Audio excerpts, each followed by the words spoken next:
નમસ્કાર મિત્રો, આપ સૌનું સ્વાગત છે આપના એજે વાઇબ્સ યુટ્યુબ ચેનલમાં। વિદ્યાર્થી મિત્રો, આજે આપણે સમજશું પાઠ નંબર 3માં માંગની મૂલ્ય સાપેક્ષતાનો ખ્યાલ। ઘણા વિદ્યાર્થી મિત્રોને આ મુદ્દો જે છે થોડો ટફ લાગતો હોય છે, પરંતુ આ મુદ્દાને વ્યવસ્થિત રીતે એકદમ ધ્યાનથી સમજીએ ઉદાહરણ સાથે તો આ મુદ્દો એકદમ સરળ છે। તો આપણે એવો પ્રયત્ન કરીએ કે આ માંગની મૂલ્ય સાપેક્ષતાનો ખ્યાલ જે છે એકદમ સરળ રીતે આપણને સમજાઈ જાય। તો ચાલો આપણે વિડીયો સ્ટાર્ટ કરીએ અને આ ખ્યાલને બરોબર રીતે સમજીએ। તો સૌથી પહેલા આપણે માંગની મૂલ્ય સાપેક્ષતાનો અર્થ લખીએ।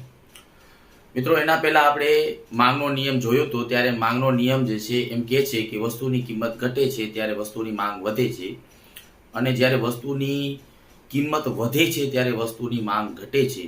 પરંતુ કિંમત ઘટતા કેટલી માંગ વધે છે અને કિંમત ટકાવારી પ્રમાણ જે છે આપણને માંગનો નિયમ સમજાવતો નથી।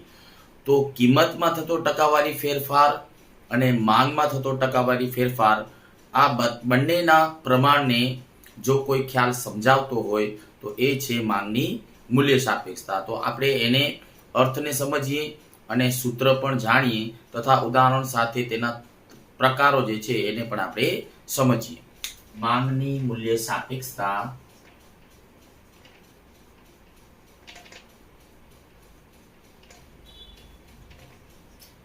વસ્તુની કિંમતમાં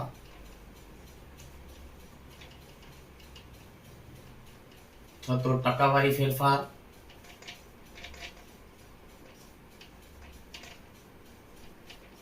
અને વસ્તુની માંગમાં થતો ટકાવારી ફેરફાર, આ બંનેના ગુણોત્તરને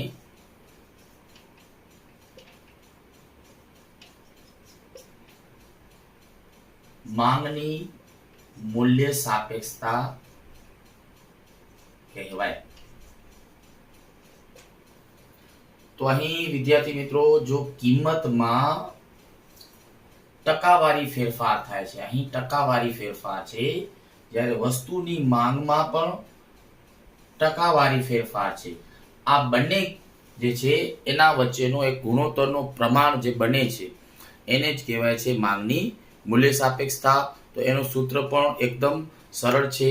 તો આપણે સૂત્રને લખીએ, માંગની મૂલ્ય સાપેક્ષતા આપણે એને શોર્ટમાં લખીએ છીએ બરાબર માંગમાં થતો ટકાવારી ફેરફાર, માંગમાં થતો ટકાવારી ફેરફાર છેદમાં કિંમતમાં થતો ટકાવારી ફેરફાર। તો આ અર્થ જે છે એના ઉપરથી જ આપણે સૂત્ર પણ એકદમ સરળ છે, અર્થ ઉપરથી જ બન્યો છે કે માંગમાં જે ટકાવારી ફેરફાર થયો છે, કોના કારણે માંગમાં ટકાવારી ફેરફાર થયો છે? તો કિંમતમાં જે ટકાવારી ફેરફાર થયો છે એના લીધે થયો છે। એટલે ઉપર અંશમાં માંગમાં થતો ટકાવારી ફેરફાર આવશે, છેદમાં કિંમતમાં થતો ટકાવારી ફેરફાર આવશે। તો હવે આપણે એક ઉદાહરણ સમજીએ। ઉદાહરણ આપણે સિમ્પલ ઉદાહરણ લઈએ અને ઉદાહરણમાં સંખ્યાત્મક માંગમાં વધારો અને કિંમતમાં વધારો કે ઘટાડો સંખ્યામાં જોઈએ અને સંખ્યામાંથી આપણે ટકાવારી જોઈએ કે કેટલો ટકાવારી વધારો કે ટકાવારી ઘટાડો થયો છે એ સમજીએ। તો અહીં માની લો કે વસ્તુની કિંમત અને વસ્તુની માંગ, ઉદાહરણ લઈએ છીએ આપણે, કિંમત રૂપિયામાં છે, માંગ એકમમાં છે। માની લો કે મૂળ કિંમત જે છે 10 રૂપિયા છે, ત્યારે મૂળ માંગ માની લો કે 10 એકમ છે। હવે માની લો કે કિંમત ઘટીને 5 થઈ, ત્યારે માંગ વધીને 10 એકમ થઈ। બરોબર રીતે અહીંયા આપણે સમજશું। તો અહીં તમે સંખ્યાત્મક કિંમતમાં 10 માંથી 5 ઘટાડો થયો છે। કેટલો ઘટાડો થયો? તો 5 રૂપિયા, તો આપણે -5 લખીએ છીએ. વધારો કેટલો થયો? અહીં માંગમાં વધારો થયો 10 એકમનો વધારો થયો છે. તો અહીં તમે જોઈ શકો છો કે કિંમતમાં 5 રૂપિયાનો ઘટાડો થયો. 10 માંથી 5 થઈ એટલે 5 રૂપિયા કિંમત ઘટી છે. જ્યારે માંગ જે છે 10 એકમમાંથી વધી અને 20 એકમ થઈ છે. તો હવે આપણે ટકાવારી શોધી, તો ટકાવારી કિંમતમાં કેટલો ટકાવારી ફેરફાર થયો? તો એને આપણે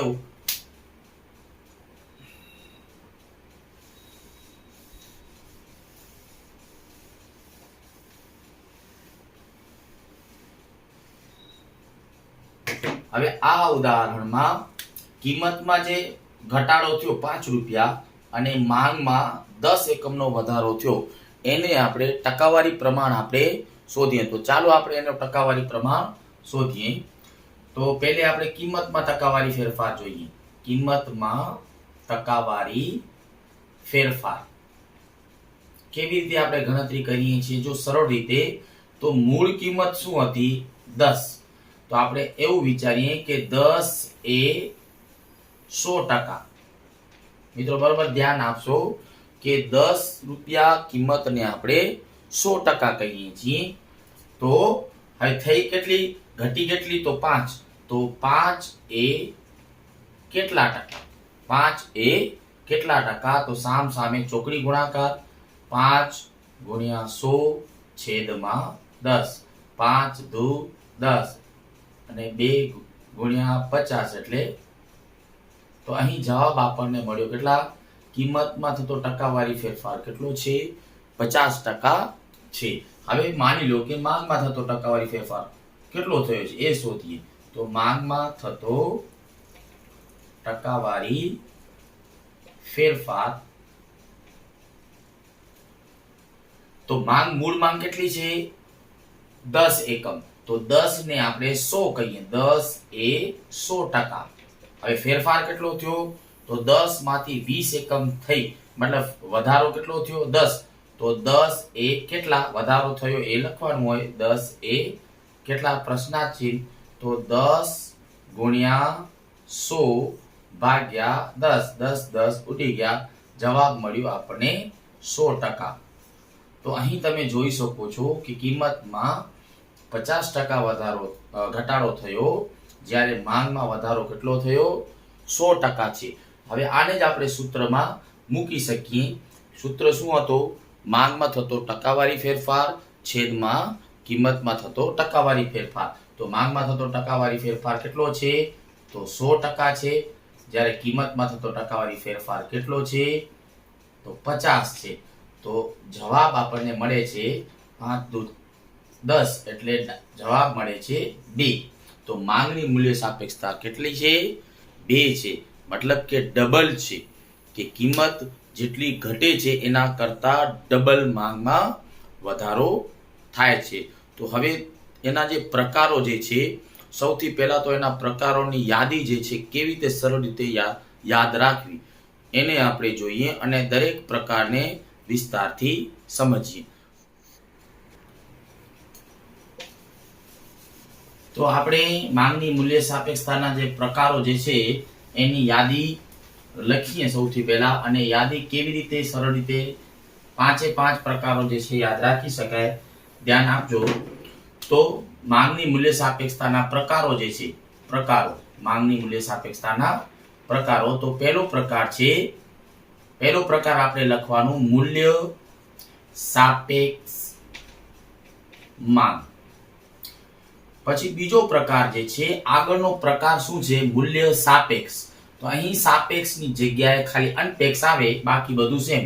તો મૂલ્ય સાપેક્ષની જગ્યાએ અનપેક્ષ માંગ. અને ત્રીજો પ્રકાર, જો અહીં સાપેક્ષ છે, સાપેક્ષની જગ્યાએ અનપેક્ષ. હવે ત્રીજો પ્રકાર જે છે એ પહેલા પ્રકાર ઉપર આધારિત છે. એટલે ત્રીજો પ્રકાર જે છે એ પહેલા પ્રકારની જેમ જ, પરંતુ એની આગળ ખાલી સંપૂર્ણ શબ્દ લગાડવાનો. તો અહીંયા પહેલો પ્રકાર લખી જ નાખવાનો, મૂલ્ય સાપેક્ષ માંગ. યાદ રાખવા માટેની એક ટ્રીક છે. તો આગળ કયો શબ્દ લગાડી દેવાનું? સંપૂર્ણ. એટલે ત્રીજો પ્રકાર થઈ ગયો સંપૂર્ણ. આગળનો પ્રકાર છે મૂલ્ય સાપેક્ષ માંગ. એટલે સંપૂર્ણ મૂલ્ય સાપેક્ષ માંગ. હવે ચોથો પ્રકાર જે છે એ બીજા પ્રકાર ઉપરથી યાદ રાખવાનો. ચોથો પ્રકાર બીજા પ્રકાર ઉપરથી યાદ રાખવાની. તો બીજો પ્રકાર કયો હતો? મૂલ્ય અનપેક્ષ. મૂલ્ય અનપેક્ષ માંગ. તો એના ઉપરથી આગળ કયો શબ્દ ઉમેરવાનો? સંપૂર્ણ. જો એકદમ સરળ છે યાદ રાખવું.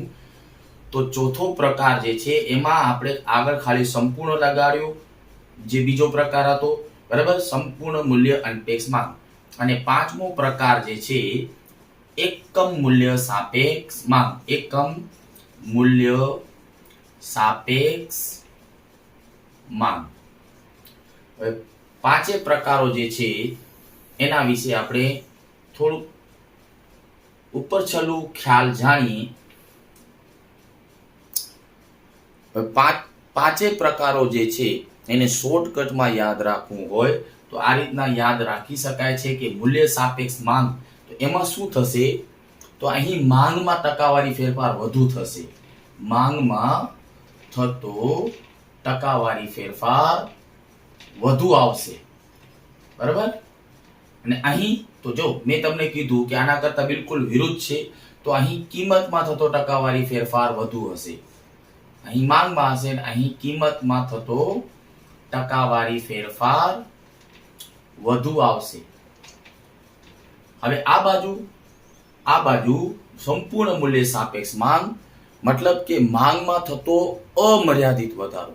કિંમત જરાય ફેરફાર થતી નથી, મતલબ કિંમતમાં 0% ફેરફાર, જ્યારે માંગમાં અમર્યાદિત ફેરફાર. તો આપણે અહીં એવું લખી શકીએ કે માંગમાં અમર્યાદિત અનંત ફેરફાર. માંગમાં અનંત ફેરફાર એવો શબ્દ થી યાદ રાખી શકીએ. અહીં માંગમાં અનંત ફેરફાર થાય છે અને કિંમત જે છે એ 0%, મતલબ કિંમતમાં કોઈ જાતનો ફેરફાર થતો નથી.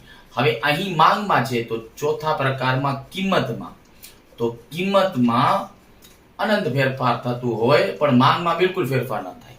મતલબ આ બાજુ કિંમતમાં અનંત ફેરફાર થાય છે અને 0% ફેરફાર શેમાં હશે? તો માંગમાં હશે. ત્રીજા પ્રકારમાં માંગમાં અનંત ફેરફાર થાય છે તો કિંમતમાં 0% ફેરફાર હશે, જ્યારે ચોથા પ્રકારમાં કિંમતમાં અનંત અથવા અમર્યાદિત ફેરફાર હશે, જ્યારે માંગમાં 0 ફેરફાર હશે. હવે આ બાજુ ચોથા પ્રકારમાં શું? તો કિંમત અને માંગ એ બંનેમાં સરખો ટકાવારી ફેરફાર.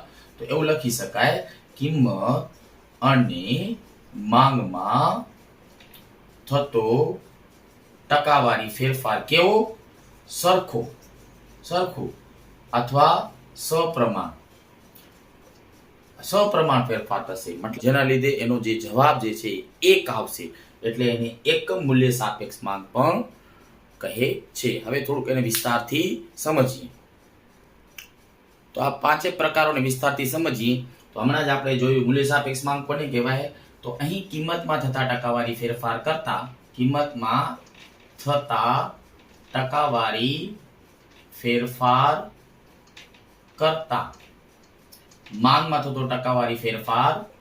માંગમાં થતો ટકાવારી ફેરફાર વધુ હોય તો આવા પ્રકારને શું કહેશું? મૂલ્ય સાપેક્ષ માંગ કહેવાય છે.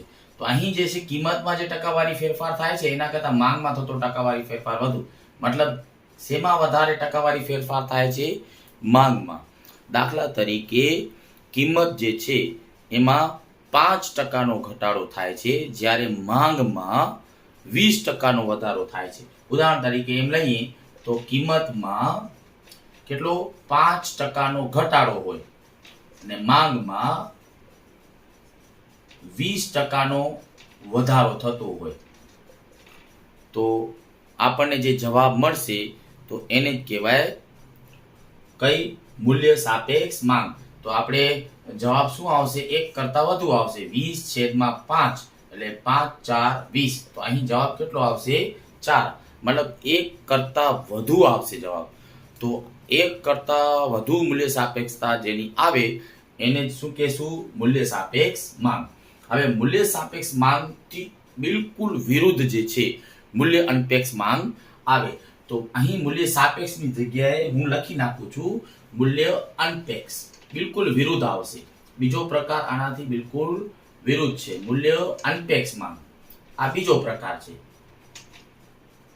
મેં તમને કીધું કે આના કરતા બિલકુલ વિરુદ્ધ છે. તો અહીં કિંમતમાં થતો ટકાવારી ફેરફાર કરતા માંગમાં થતો ટકાવારી ફેરફાર વધુ હોય ને એની જગ્યાએ આવશે કિંમતમાં ઓછો ફેરફાર આવે, જ્યારે માંગમાં થતો ટકાવારી ફેરફાર વધુ હોય.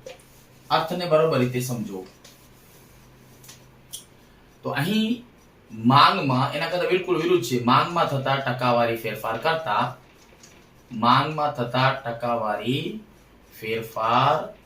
કરતા કિંમતમાં થતો ટકાવારી ફેરફાર વધુ.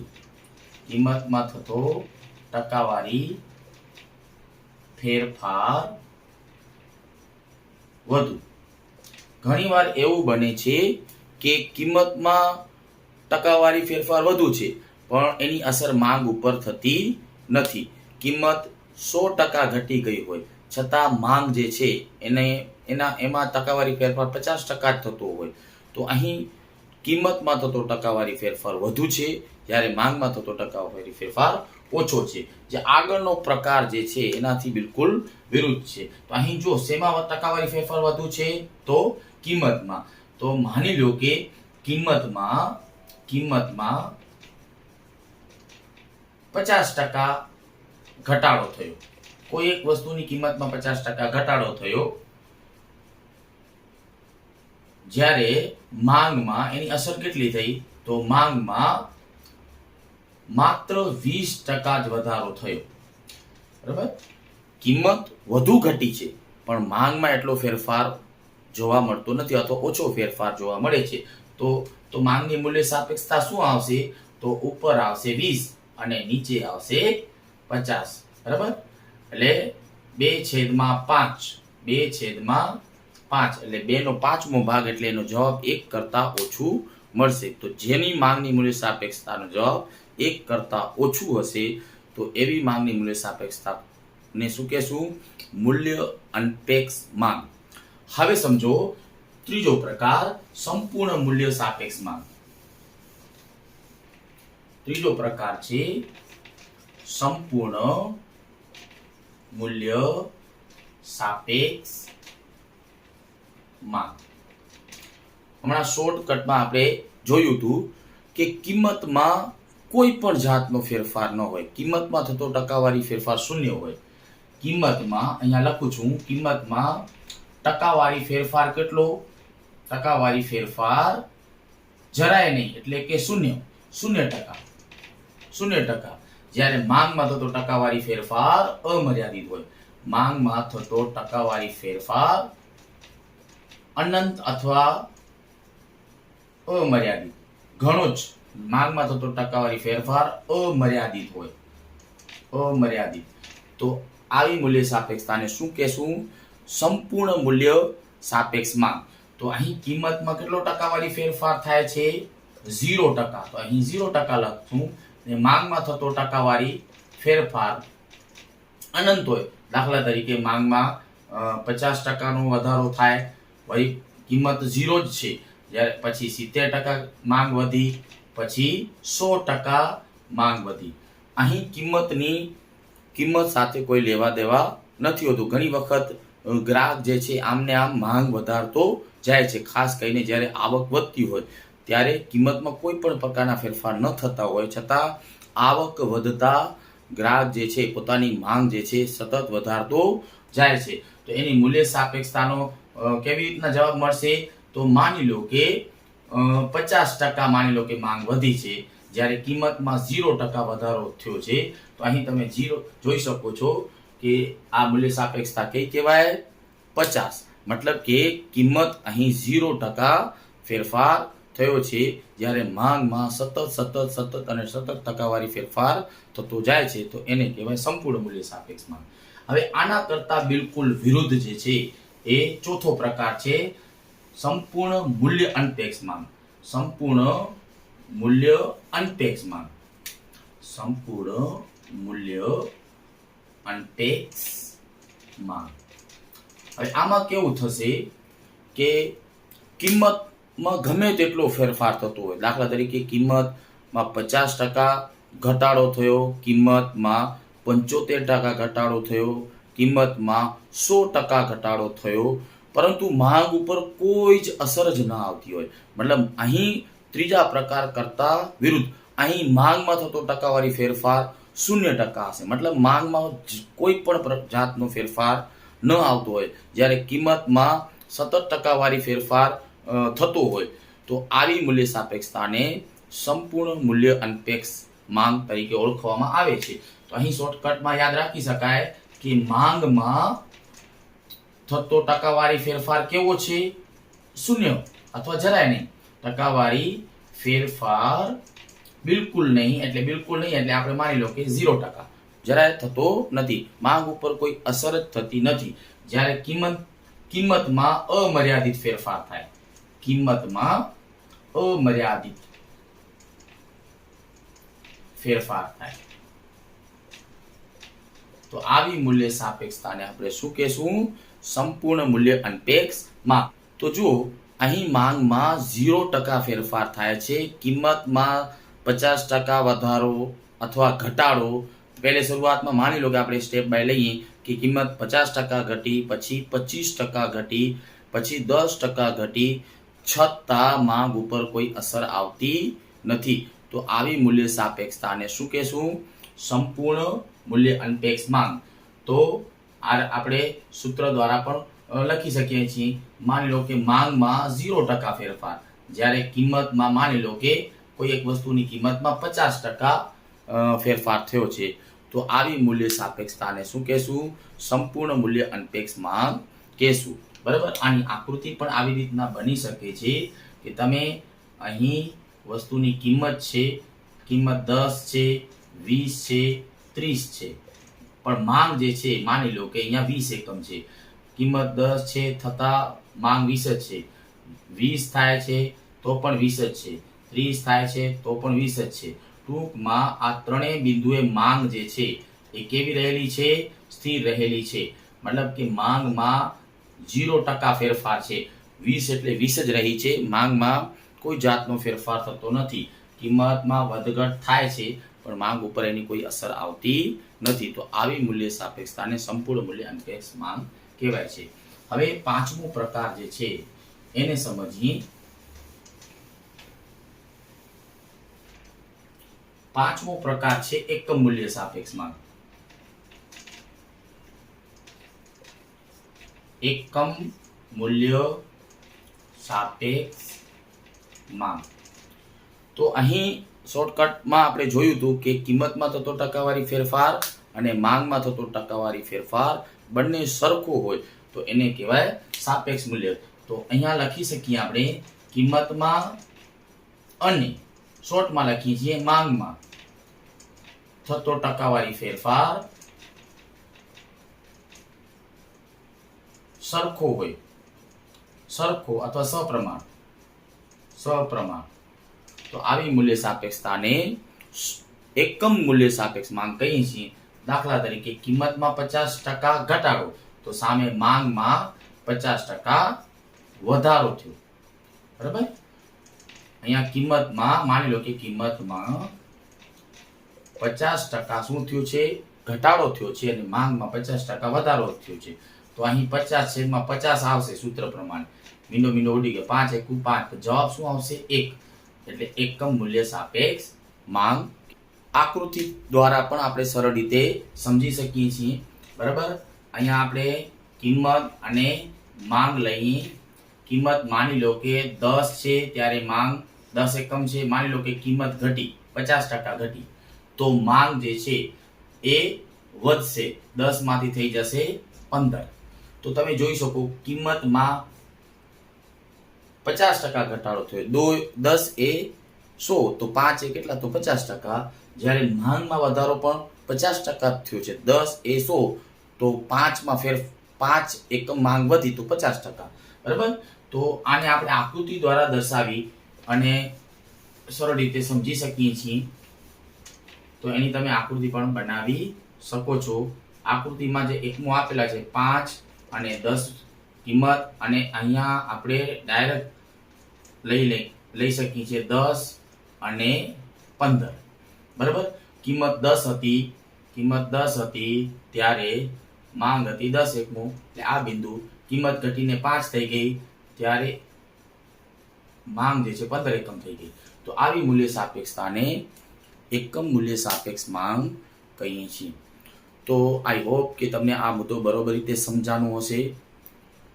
આપણે સંપૂર્ણ મૂલ્ય સાપેક્ષ માંગ, સંપૂર્ણ મૂલ્ય અનપેક્ષ માંગ, મૂલ્ય સાપેક્ષ માંગ અને મૂલ્ય અનપેક્ષ માંગ દરેક પ્રકારો એકબીજા ઉપર આધારિત છે.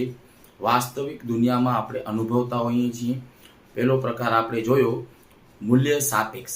મૂલ્ય સાપેક્ષમાં કેવું બને છે કે કિંમતમાં જે ટકાવારી ફેરફાર થાય છે એના કરતાં માંગમાં થતો ટકાવારી ફેરફાર વધુ હોય છે. તો આવી મૂલ્ય સાપેક્ષતાને કઈ મૂલ્ય સાપેક્ષતા કહેશું? મૂલ્ય સાપેક્ષ માંગ કહીએ છીએ. હું તમને એક આકૃતિ દ્વારા પણ આ પ્રકારને સમજાવી શકું છું.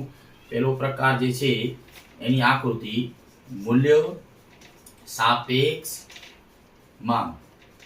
બરાબર, તો એની આકૃતિ આ રીતના બની શકે છે કે અર્થ શું છે, અર્થ ઉપરથી આપણને આકૃતિનો અંદાજ આવી શકે છે કે કિંમતમાં થતા ટકાવારી ફેરફાર કરતાં માંગમાં થતો ફેરફાર વધુ હોય. ટૂંકમાં કિંમતમાં નજીવો ઘટાડો થયો હોય. દાખલા તરીકે માની લો કે અહીંયા કિંમત 15 રૂપિયા છે અને આ બાજુ માની લો કે આ બાજુ 10 છે, આ બાજુ માની લો કે કિંમત 20 છે. 20 માંથી 15 થાય, 15 માંથી 10 થાય, 10 માંથી માની લો કે 5 થાય. બરાબર, હવે કિંમત જે છે એમાં ઓછો ફેરફાર થાય જ્યારે માંગમાં વધુ ફેરફાર થાય. જ્યારે 20 રૂપિયા કિંમત હતી ત્યારે માંગ માની લો કે 10 એકમ છે. આ પહેલી સ્થિતિ છે. હવે કિંમતમાં ઘટાડો માત્ર કિંમત ઘટીને 15 થઈ ગઈ. કિંમત ઘટીને 15 થઈ ગઈ અને માંગ જે છે એ વધીને કેટલી થઈ જાય છે? માની લો કે માંગ વધીને ડાયરેક્ટ 30 થઈ જાય છે. 30 એકમો થઈ જાય છે. તો અહીં તમે જોઈ શકો છો કે કિંમતમાં 5 રૂપિયાનો ઘટાડો થયો જ્યારે માંગ વધીને 10 એકમમાંથી 30 એકમ થઈ જાય છે. એટલે આ બે બિંદુ મળ્યા, એક આ બિંદુ મળ્યું, એક આ બિંદુ મળ્યું. તો આવી આકૃતિ થઈ જાય. તમે અહીં જોઈ શકો છો કે આ કેટલો ડિસ્ટન્સ છે. આ ડિસ્ટન્સ જે છે એ માંગમાં, અહીંયા માંગ આવે તો અહીં માંગમાં થતો ટકાવારી ફેરફાર અથવા માંગમાં થતો ફેરફાર વધુ છે અને અહીં તમે ડિસ્ટન્સ જોઈ શકો છો. કિંમતમાં થતો ટકાવારી ઘટાડો જે છે ઓછો છે જ્યારે માંગમાં થતો વધારો વધુ છે. તો આવી મૂલ્ય સાપેક્ષતાને મૂલ્ય સાપેક્ષ માંગ કહેવાય છે. આ જ આકૃતિથી બિલકુલ વિરુદ્ધ જે છે બીજા પ્રકારમાં આવે છે મૂલ્ય અનપેક્ષ માંગ. તો એની પણ આકૃતિ આપણે સમજી શકીએ છીએ. ડાયરેક્ટ ખાલી આકૃતિ સમજીએ તો મૂલ્ય અનપેક્ષ માંગ એટલે શું? મૂલ્ય અનપેક્ષ માંગ. બરાબર, તો આપણે અર્થ જોયું કે વસ્તુની કિંમતમાં થતો ટકાવારી ફેરફાર વધુ. અહીં જો કિંમતમાં થતો ટકાવારી ફેરફાર વધુ જ્યારે માંગમાં થતો ટકાવારી ફેરફાર ઓછું. તો એવી આકૃતિ આપણે બનાવી શકીએ. તો માની લો કે કિંમત 5 છે, 10 છે, 15 છે અને કિંમત માની લો કે 5 રૂપિયા કિંમત હતી ત્યારે માંગ જે છે એ 10 એકમ છે. બરાબર, જ્યારે વસ્તુની કિંમત 5 હતી ત્યારે માંગ જે છે 10 છે. હવે કિંમત માની લો કે 15 થઈ ગઈ. બરાબર, કિંમત ડાયરેક્ટ થઈ ગઈ 15. તો અહીં કિંમતમાં થતો ટકાવારી ફેરફાર વધુ છે. જ્યારે કિંમત વધે ત્યારે માંગ ઘટે. તો માંગ માની લો કે માંગમાં થતો ટકાવારી ફેરફાર બિલકુલ ઓછું છે. અહીં માંગ જે છે એ ઘટીને 5 થઈ જાય છે જ્યારે કિંમત વધીને 15 થઈ જાય છે. તો તમે આ ડિસ્ટન્સ જોઈ શકો છો. આ એ બિંદુ છે અને આ બી બિંદુ છે. તમે જોઈ શકો છો શરૂઆતની સ્થિતિ શું હતી કે કિંમત 5 હતી ત્યારે માંગ કેટલા? 10 એકમો હતી. હવે કિંમત ડાયરેક્ટ વધીને 5 માંથી માની લો કે 15 રૂપિયા થઈ જાય છે. એટલે 5 માંથી 10 એટલે 100%, 10 માંથી પાછી 15 એટલે 200%. તો એમ કહેવાય કે આ ડિસ્ટન્સ જે છે, આ કિંમત વાળો ડિસ્ટન્સ જે છે એ 200% જેટલો વધારો છે.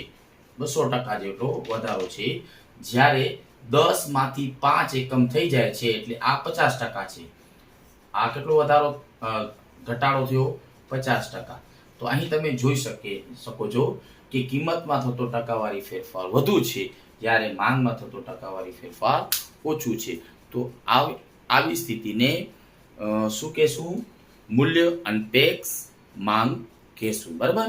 હવે ત્રીજા પ્રકાર જે છે એની પણ આકૃતિ આપણે એકદમ સરળ રીતે સમજી શકીએ છીએ. ત્રીજો પ્રકારમાં શું છે? સંપૂર્ણ મૂલ્ય સાપેક્ષ માંગ. મૂલ્ય સાપેક્ષ માંગ. બરાબર. આમાં શું હોય છે કે કિંમતમાં બિલકુલ ફેરફાર ન થાય, કિંમતમાં કોઈ જાતનો ફેરફાર ન થાય, પણ માંગમાં સતત ફેરફાર થયા રાખતો હોય. બરાબર. તો એવી સ્થિતિ આપણે વિચારીએ કે કિંમત 10 જ છે, માંગ માની લો કે આ 10 એકમ છે, આ 15 એકમ છે અને આ 20 એકમ છે. બરાબર. આ બાજુ માંગ હોય, આ બાજુ કિંમત હોય. મતલબ કિંમતમાં જરાય ફેરફાર થતો નથી. શરૂઆતની સ્થિતિ શું છે? કિંમત 10 એકમ. પછી પણ સ્થિતિ શું છે? કિંમત 10 છે છતાં માંગ 15 છે. પછીની સ્થિતિ શું છે? કિંમત 10 જ છે છતાં માંગમાં વધારો. તો અહીં A, B અને C. તો આકૃતિ આ ટાઈપની બનશે. મતલબ કે અહીં કિંમતમાં કોઈ જાતનો ફેરફાર થતો નથી, જ્યારે માંગમાં થતો ટકાવારી ફેરફાર જે છે, માંગ સતત વધ્યા રાખતી હોય. તો આવી સ્થિતિ જે છે એને શું કહેશું?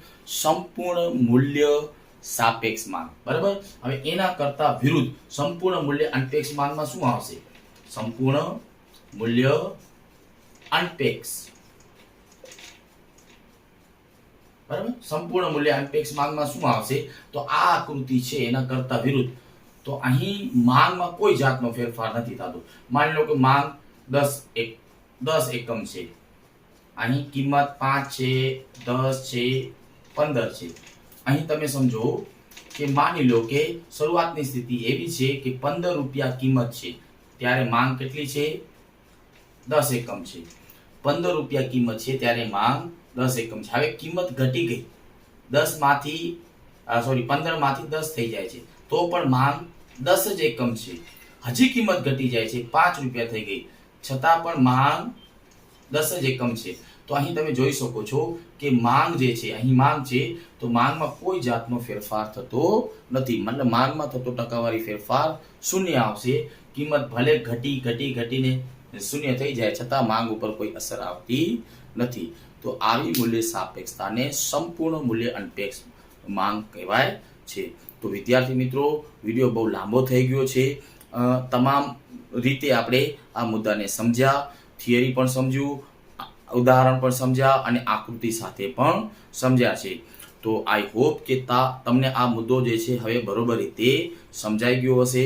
વિડીયો જો તમને ગમ્યો હોય તો ચોક્કસ લાઈક કરજો, શેર કરજો અને વધુમાં વધુ લોકોને સબસ્ક્રાઇબ કરજો. વિડીયો જોયો એ બદલ થેન્ક યુ.